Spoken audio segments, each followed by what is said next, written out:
Hello friends, आज हम बात करेंगे अर्टिकेरिया की होम्योपैथिक मेडिसिन के बारे में। अर्टिकेरिया को नेटल रेश या हाइव्स भी कहा जाता है। इसे आम भाषा में पित्त भी कहते हैं।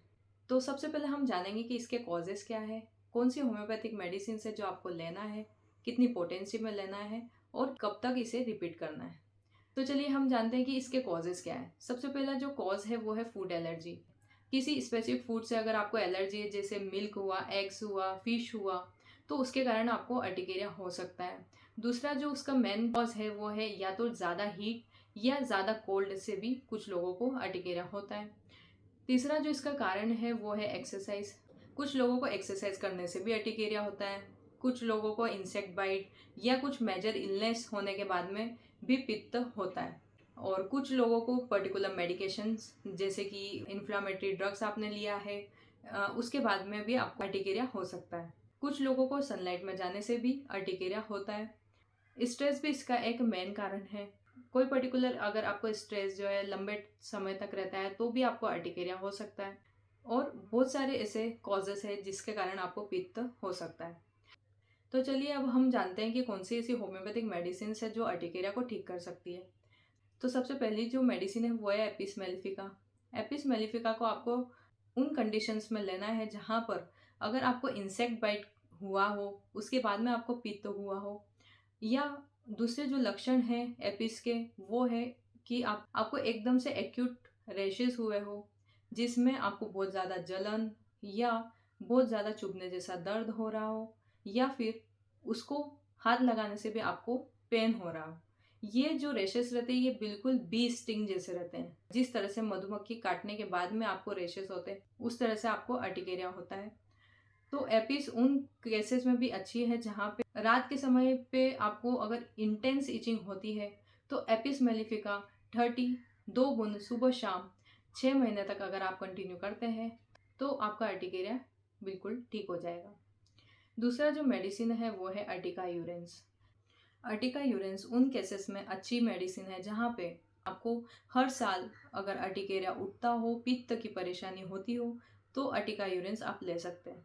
जैसे कि मान लीजिए अगर आपको रेनी सीजन में पित्त हो रहा है, तो हर साल आपको रेनी सीजन में ही वो पित्त होता है, बाकी सीजन्स में जो आपका अर्टिकेरिया है वो बिल्कुल ठीक हो जाता है।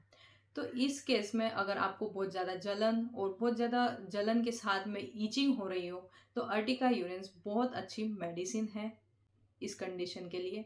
अर्टिका यूरेंस को आप 30 पोटेंसी में ले सकते हैं। 2 बूंद सुबह शाम 6 महीने तक आप इसे कंटिन्यू करें। अगर आपको क्रोनिक प्रॉब्लम है, लंबे समय से अगर आपको प्रॉब्लम है, तो आप इसे कंटिन्यू ले सकते हैं जब तक आपका अर्टिकेरिया ठीक ना हो तब तक। तीसरा जो सबसे अच्छा मेडिसिन है वो है नेट्राम्यूर। नेट्राम्यूर उन कंडीशन में अच्छा है जहाँ पे आपको सनलाइट के कारण या ज़्यादा हीट के कारण अगर, या फिर आपको बहुत ज़्यादा इंटेंस ईचिंग हो और उसके साथ में रेशेस आ रहे हो, तो आप नेट्राम्यूर 30 को 2 बूंद सुबह शाम 3 to 4 मंथ ले सकते हैं। अगर आपको क्रोनिक अर्टिकेरिया है तो आप इसे कंटिन्यू कर सकते हैं। फोर्थ जो मेडिसिन है वो है रस्टॉक्स। रस्टॉक्स उन कंडीशन के लिए अच्छी मेडिसिन है जहाँ पे अर्टिकेरिया है वो वाटर के कांटेक्ट में आने के बाद में आपको होता है। जैसे कि मान लीजिए अगर आप कहीं पे स्विमिंग पूल में गए, उसके बाद में आपको अगर अर्टिकेरिया हुआ, या फिर वाटर के कांटेक्ट में आने के बाद में आपको रैशेस उठते हो, तो उस कंडीशन में रस्टॉक्स जो है वो सबसे बेस्ट मेडिसिन है। दूसरा जो इसका लक्षण है, यहाँ पे बहुत ज़्यादा स्टिचिंग पेन होता है। स्टिचिंग पेन यानी कि आपको बहुत ज़्यादा चुभने जैसा पेन होता है, बहुत ज़्यादा जलन होती है और उसके साथ में ईचिंग भी रहता है। उस कंडीशन में रस्टॉक्स 30 2 बूंद सुबह शाम आपको 6 मंथ तक कंटिन्यू करना है। और जैसे ही आपका अर्टिकेरिया ठीक हो जाता है तो आप ये मेडिसिन बंद कर सकते हैं। फिफ्थ जो मेडिसिन है वो है टल्कामारा। कोल्ड एयर इंड्यूस्ड अर्टिकेरिया में बहुत अच्छी मेडिसिन है। अगर आपका अर्टिकेरिया या आपको जो रेशेस हो रहे हैं वो ठंडी हवा लगने से आ रहे हैं, या उसमें बहुत ज़्यादा ऐसे चुभने जैसा दर्द हो रहा है और उसके साथ में बहुत ज़्यादा इंटेंस बर्निंग या इचिंग हो, तो डल्कामारा 30 आपको 2 बूंद सुबह शाम 3 से 4 महीने तक आपको रिपीट करना है। और जैसे आपका अर्टिकेरिया कम हो जाता है तो आप ये मेडिसिन स्टॉप कर सकते हैं। दूसरा जो मेडिसिन है वो है क्लोरेलम। क्लोरेलम उन कंडीशन में अच्छी मेडिसिन है जहाँ पे आपको जो अर्टिकेरिया है वो थोड़ा भी स्क्रैच होता है या उसे हम मेडिकल लैंग्वेज में डर्मेटोग्राफिज्म कहते हैं, यानी कि जो भी स्किन पे आप लिखते हैं वो वैसा बन जाता है। उस कंडीशन में आप क्लोरेलम यूज़ कर सकते हैं।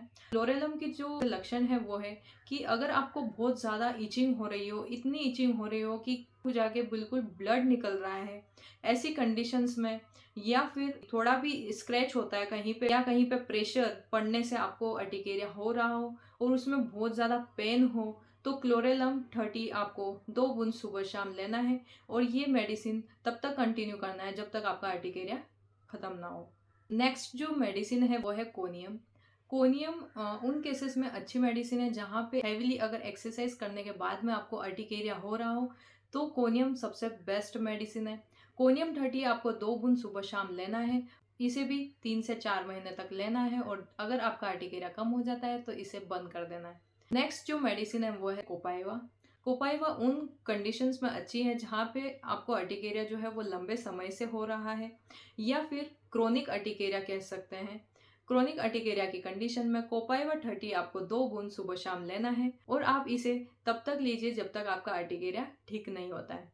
आज के लिए इतना ही। चैनल को लाइक और सब्सक्राइब करना मत भूलिएगा। मैं और भी होम्योपैथिक मेडिसिन रिलेटेड वीडियो लाती रहूँगी। तब तक के लिए धन्यवाद।